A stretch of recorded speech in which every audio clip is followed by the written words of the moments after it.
Our guest today is Professor Ugo Bardi, a professor of physical chemistry at the University of Florence, the University of Firenze. And he's an author of a number of books and articles on the subject of the limits to growth revisited, other matters dealing with the study of peak oil. He's the founder and past president of the Italian section of the Association for the Study of Peak Oil. And he's also the man who coined the expression, the Seneca effect. Professor Bardi, welcome to the program. Hello. Global pandemic that started, as far as we know, in the province of Wuhan in China. What do you call this virus in Italy? In Italy, it's just called the coronavirus. We don't tend to use these terms, of course. Let's say, what do we know about this story? The epidemic exploded in China.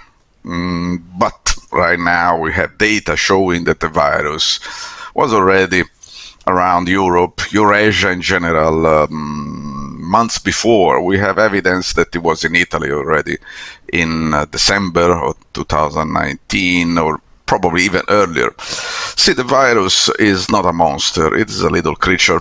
It is an opportunistic creature. It's where it finds good food. The virus is a predator. It is a predator who preys on humans, this kind of, or anything. The virus preys on animals and pangolins and bats and humans. It just probes. It does the same things we do. We find good resources, we exploit the resources. The virus eventually found a good target in the Hubei province of China, in the city of Wuhan. Probably, I think, my opinion, because that area is heavily polluted, very heavily polluted. It is one of the most heavily polluted areas in the world because it's central China. China's vast country, as you know, and there is not so much wind, and so its pollution stays there. And then somehow the virus traveled to another highly polluted area, because the match of the pollution in China, in Europe, is the Padana Valley, northern Italy. It's one of the most polluted areas in the world, because, unfortunately for the people who live there, the Padana Valley is stuck in between two mountain chains. One is the Alps, the other the Apennine. And so there is not much wind in that area. So it's very bad. If you see the picture from the satellite, you see all pollutants accumulate there. So I think, and there are some evidence backed by data, even in the United States, we find now this correlation. The virus tends to strike where it finds a weak population because of pollution and also because of age. Northern Italy is as a median age higher than the rest of Italy. There are more old people in northern Italy, so the virus hit there. I don't think we will ever be able to determine exactly where it originated, somewhere. But, the virus is a very tiny creature. And the whereabouts of such a little thing, we don't know. I've read a lot about the possible place of origin, animal market in China, the virus, the biological weapon laboratory somewhere. We will never be able to say, to know with certainty about that, because we cannot even exclude that it is something that was manufactured in a laboratory. But in my personal opinion, it is very unlikely, but an accident do happen. But let me tell you that viruses are very common, and they are smart, they are resilient, they are aggressive, and they know their job. They know how to infect people. So we expect to be infected by waves after waves of new viruses. And that is going to happen because it is already happening. There is no doubt about that. 3 years ago, 2017, in Italy, we had 20,000 victims of flu epidemics. You probably didn't know that. Not many people know about that, but that epidemics had the same impact in terms of number of victims as the current epidemics of coronavirus. The difference is that the 2017 epidemic was spread all over Italy, so there was no emergency in some specific places. The coronavirus had this characteristic: it hit some specific places. But in terms of number of victims, we don't expect it to cause more victims than the epidemics of 3 years ago. Let me ask you a couple of specific questions just about the Chinese and the Italian link as a result of these events. So China is, along with Russia, one of the first countries to send support to Italy. I'm basically reading from your remarks that the support, if any, from the EU or from America was nothing even comparable. China sent not only supplies, it also sent experts and personnel and medical staff to Italy. What has been the Italian response to the arrival of the Chinese people who have come to help? Have they been received in a positive way? Because as you mentioned, the first response to the Russians was, what one would say would be the natural consequence of 50 years of negative propaganda. So when the Russians came, it was termed an invasion, and the mass media is very much in tune with the American message that Russia is bad, that collusion with Russia is the worst thing in the world. So certainly colluding with Russia to fight the virus is a bad thing as well. Has there been a backlash from anybody in Italy to the arrival of the Chinese? We still have to see this, how and if it will change perceptions. Actually, as you mentioned, propaganda is very strong in the West everywhere. We are surrounded, permeated. We are completely embedded in propaganda. So it's very difficult to try to make. Some people try to avoid propaganda, but we are so much bombarded by propaganda. It's very easy to go too far and become extreme conspiracy theorist, which is a problem too, because we don't have to exaggerate. The people, propaganda is a feature of the Western society. We cannot say that, but it is. And so about China, there is different views. In reality, in Italy, there has never been much propaganda against China. I haven't seen it very much. There is some legends, those things. The Chinese, they eat strange food. But unfortunately, I have to report that at the beginning of the epidemics, there was a sort of a backlash against the Chinese community in Italy, which some people misunderstood the whole story, and they thought it was really a Chinese virus. They were not told by propaganda. There was no such propaganda. They just knew that the virus was coming from China. Then they said it's a fault of the Chinese. And very occasionally, a few Chinese were attacked in the street, were insulted. A few idiots. There is was not generalized. Just as I say in English, a knee-jerk response, and then it disappeared. I don't see it anymore. I think they understand very well that it's not fault to China if we have this virus. Absolutely not. And I must say that the Russians sending help was very appreciated.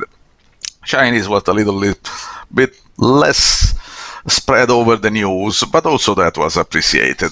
In general, I'd say that in Italy, there is no anti-Chinese feeling, absolutely. The Italians, they don't know very much about China, that has to be said, because there is a language barrier, there is cultural difference, there is a long, long distance.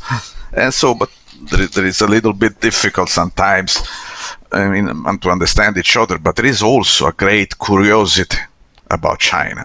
Huge numbers of people are taking Chinese lessons. My students, for instance, they try to learn Chinese. I have a few Chinese students.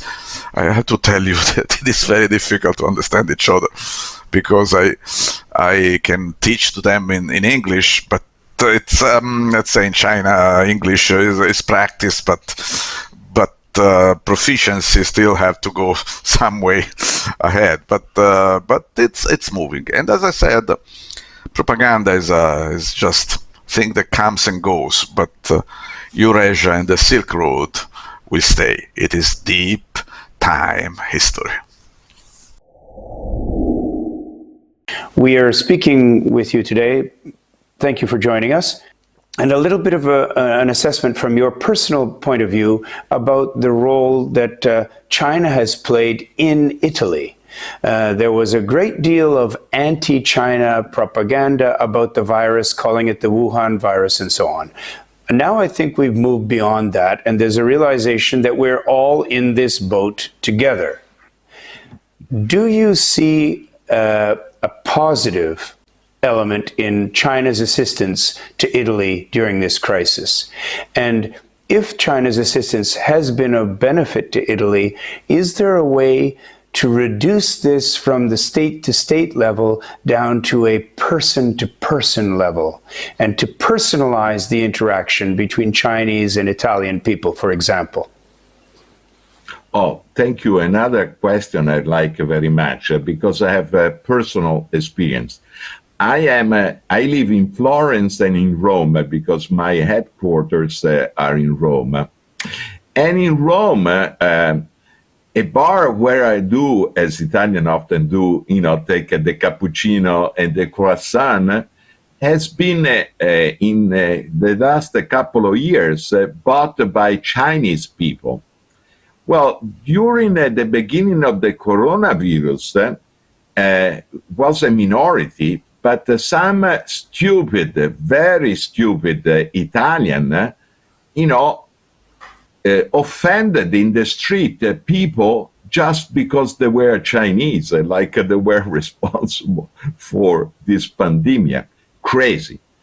And I noticed, and they were commenting to me, that much less people who go in their bar, to take a cappuccino, etc., with their paranoia, thinking they will catch the virus. Totally crazy. And so, me and other people, just to show our support, and not just in words, we make effort to go with that bar. And so, at the end, to show solidarity, there were more clients to that Chinese bar. You know what I mean? At the same time, I have to tell you that there's a Chinese restaurant near my home, just 1 block from my home.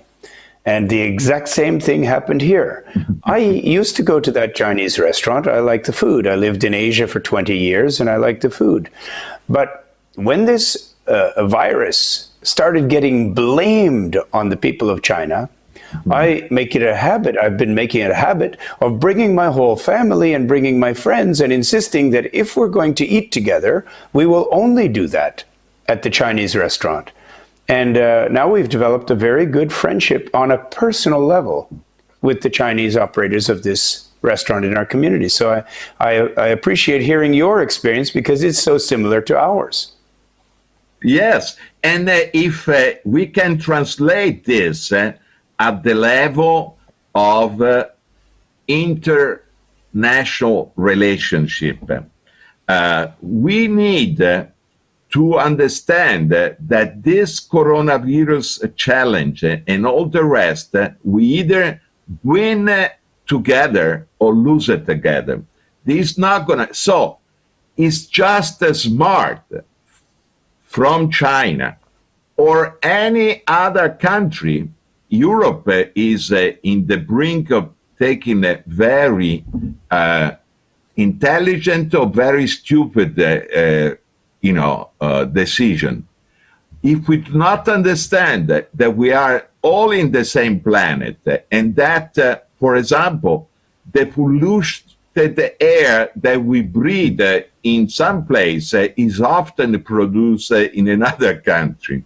If we understand that we have only one planet and we have to collaborate to the governance of the whole planet, and the more we are egoistically and building walls, the more we hurt not only other people in other countries, but in the end there's a boomerang effect. So we need a good politician that also see that the only win way is a win-win way. The lesson of First World War, the lesson of Second World War, and all the other war, even the one waged right now, are the epitome not of aggression, but of stupidity. Today we have the pleasure of having in the studio with us Professor Angelo Tartaglia, a physicist and expert in the connection between gravity and electrical waves, and also a general scientist who we would like to have discuss and comment on the effects of the virus that has become a pandemic and which very heavily impacted Italy soon after spreading from China, if we believe the standard version of how things have developed. Professor Tartaglia, thank you very much for joining us on the program today. I would like to start a little bit by trying to depoliticize the subject, because a lot of the mainstream media coverage has been colored by the response in the United States, especially from President Trump and from the White House in general, referring to this virus as first the Wuhan virus, and then the Chinese virus. And can you tell us your impressions about this virus and its significance in respect to the ongoing global linkages around the world? Well, first of all, I would like to say that unfortunately humans are often stupid, and what is now we can read on papers or look on the TV, and having this kind of declaration is incredible, because it is evident that this crisis, this global crisis of our planet, is something that involves everybody, everywhere, and has deep roots which are not really unexpected. This pandemic has been predicted, not exactly and literally, but in general, and it is not a sort of a surprise. And of course, this means that this is not because there is someone which is especially guilty. It is incredible that some people having responsibility can think of having some advantage in somehow blaming his competitor at the moment. We have something more interesting and intelligent to do now. I think that it is even not really so important to know exactly where the virus started, what literally happened. I mean, it is important from the scientific viewpoint, because it is useful to know what is the mechanism that determines the spillover from some species to the humans. But the real point, the fundamental point, is that this kind of pandemics is an example of a global collapse, and we may expect in the near future other collapses to come in if we are not looking at some deep change in the very structures of the relations between different peoples and different nations in the world. And if we are not available to change the very mechanism at the base of our economy, globalized economy. Thank you very Well, much for I that think intro that, to the subject. Please proceed. Please continue. Oh, yes, yes. Well, I think, in fact, that biologists can tell us more about this virus and the way it develops, etc. But what is weak and not resilient is the global way the humankind has to live on this planet. We see that a crisis like this one produces immediate effects which can be devastating, because we are not ready to face this kind of emergency, even though the emergencies are already said is not really unexpected. So we have to think about this deeply. And I think that more than, medical issues, more than biology, what is involved here is politics and economics. Because it is economy, the kind of economy we have been built in the last couple of centuries, which is the origin of this kind of crisis. Well, of course, we have to worry about the way we live during the crisis. We have the problem of the medical care in the West, especially. We had some decades, 1 or 2 decades at least in Italy, during which the idea that dominated was that actually spending and investing in public health was a sort of wasting money, and one had to leave to the private initiative even what had to do with the health care of the people. Now we are saying that without an efficient public health care system, we cannot face emergencies like the one we have now. Most people are realizing that this is a problem, and I hope that this will be a lesson we can learn and change actually our attitude towards the need of having collaboration between people and integration of different capacities and competences, etc. So the things to do are really many, and I realize that what I'm saying may be just a few remind of the real problems. There is much to do, but this is just to highlight the essentials on the problem we have facing at the moment. Would you assess the aid that you've received from China as being effective and Yes. actually having had real results in assisting the people of Italy to come through this difficult time? Oh, yes, absolutely, yes. I think it has been effective. It is effective. It is effective because we are facing this emergency, and of course, because our sanitary system had no previous experience of this kind of troubles at this size. It is fundamental to have the aid of people who have been facing this emergency and in their country and already know what to do and how to deal. We are appreciating very much this help for competence and people, and also materially, because we had a lot of the masks and furnitures and kind of instrumentation which at the moment was not present, and we have received a lot from China. This is effective, undoubtedly effective. And I think that people will remember this.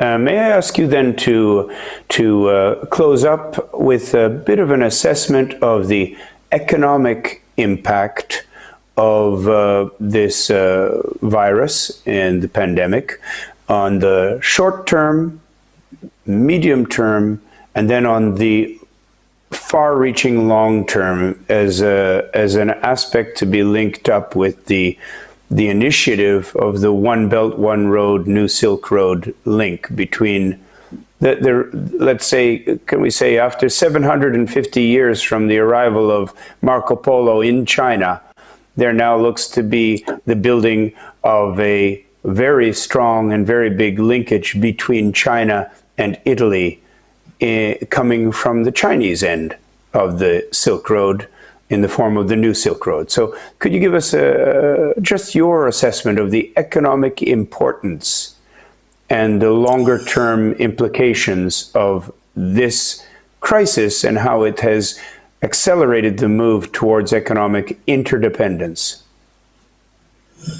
Well, for the short term, of course, the impact is very high because in our economy and in Italy, but not only in Italy, there is various parts of the economical system which are being emerged, which are not anyway protected. There is no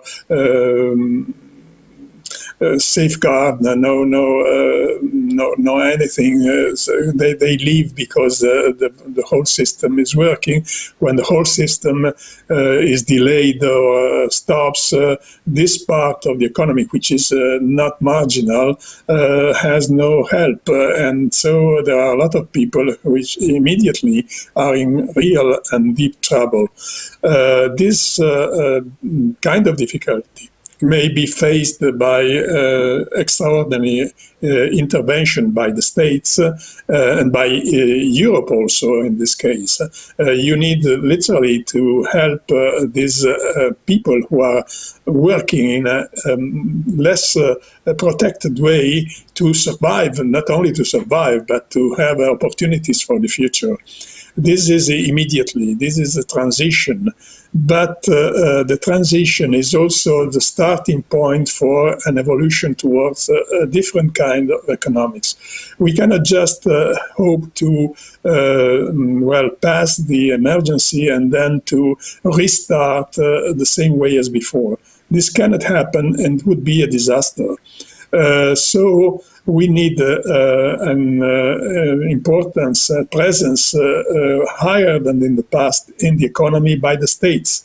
The state and the policy and politics must be actually and effectively governing economy, while still leaving opportunities for personal capacity to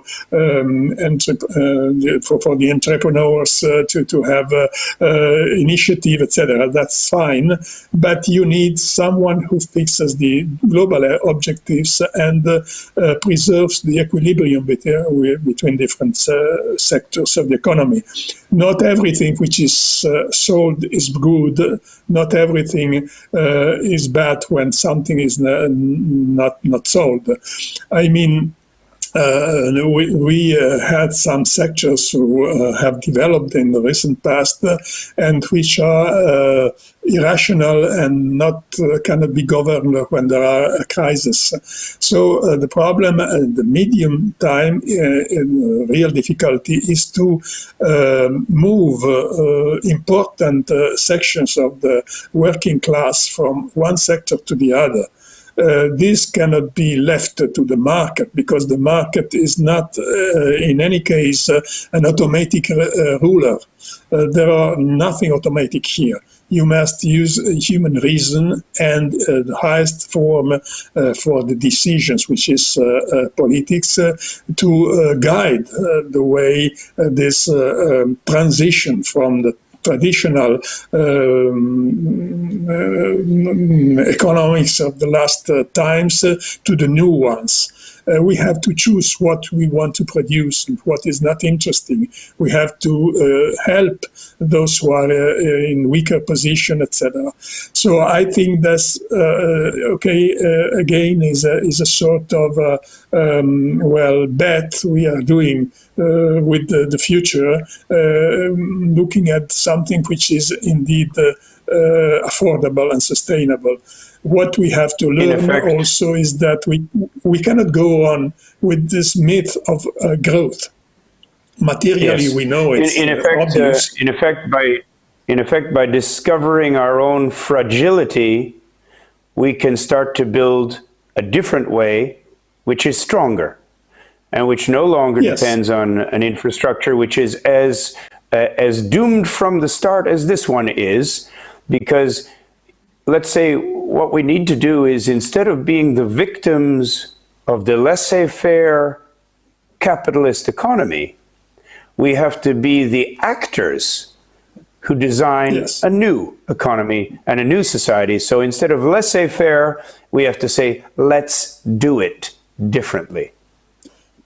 Yes, and for coming again to the cooperation, international cooperation, and the link with China and the Silk Road, the new Silk Road, I think again that cooperation and integration of different economical systems is fundamental. It's fundamental because no one is able to prepare and do everything. Everyone needs the others and need the other structures, economical structures.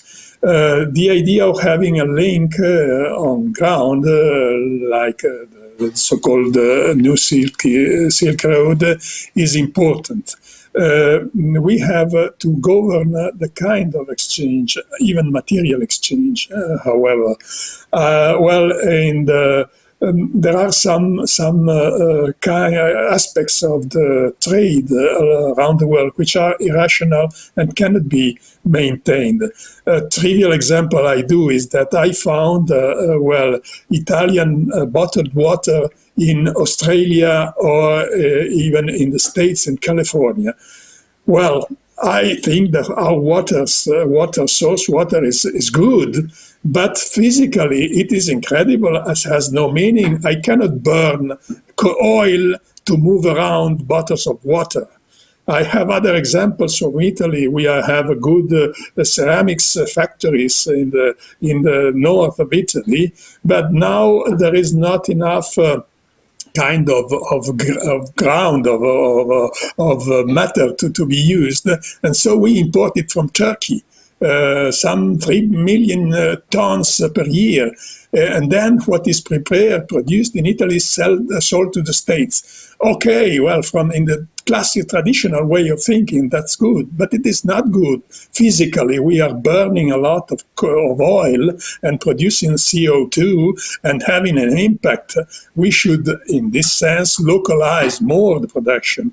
We have to exchange what we cannot produce and the other are able to produce. And first of all, we must exchange ideas, because this is the real richness of the humankind, of the economies in the world. Thank you very much, Professor Tartaglia. Your insight has been most valuable. It's a pleasure to have had you on the program. Well, thank you. Thank you. Let's try and take a look at what's happened as a result of this virus and what its economic results are. First of all, in response to the virus, China has given assistance to help Italy recover.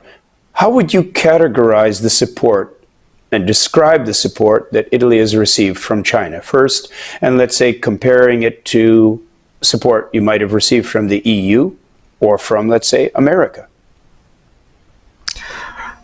So, you started with Marcus Aurelius arriving all the way to the Chinese, sending us some supplies to Italy. It's a long story. To start with, I could tell that when I travel, I take with me a copy or the meditations or the book or the thoughts that So do Marcus I. Aurelius wrote. So You do I. the same. Okay, very That's good. my Because favorite. Marcus Aurelius, yeah, he had a certain vision. He didn't have, we have the luxury of having already seen the whole cycle of the Roman history, so we can understand it. Marcus Aurelius was in the middle of the cycle. He had some feeling, some idea, but anyway, these things keep moving all the way. And as I said, the empire in itself, and I think that Marcus Aurelius had it very clear, the empire is nothing. It's not important. Important thing is people. It's society structures. We have to live, and he said many times, I'm working for the citizens of the Roman Empire. I don't really care about the empire as something mystical. I don't care, but I have to help my city, defend my citizens. He had this idea of duty, and the whole story goes through this deep time, and it arrives all the way to the American empire, which is going through the same. Let's say that Mr. Trump is not as wise as as Marcus Aurelius. I don't know if Mr. Trump will leave a book of meditations, but he will leave many tweets. That's another story. But A book of tweets. But yeah, and then, but I think he has some kind of understanding that the globalization cannot survive, and so he's trying to bring back manufacturing to the United States, because really, again, the reel of the movie is going through again. The Roman Empire subcontracted manufacturing to China. The Roman Empire could not manufacture silk. They didn't have the technology, so they bought it from China. In our case, I'm sure that the Romans were telling to the Chinese what kind of silk they wanted, and the Chinese were manufacturing it for them. And in our case, it is the same. We are telling the Chinese what we want, and they're manufacturing us for us. But eventually, the Chinese are deciding, well, why should we work for you? You said it perfectly clearly. Let's build, instead of we working for you, we built a prosperity sphere with the Silk Road, and we work all together. You see the Chinese, when they meet a long time ago, they did this. You know this? And this Yes. means many things. It means this is a fist, but I don't want to use it. I keep it in my hand. We want to be together. We do not fight. We stay together. We control our aggressivity, and we work all together. So if Italy is in difficulty, we send to Italy supplies, if we can, as long as we can. It is a gesture of goodwill. I think Italians have understood it. Thank you very much. It's been a very, very interesting discussion with you. I hope to speak to you in the future about the ongoing developments towards a perhaps more stoic future. It was a pleasure indeed.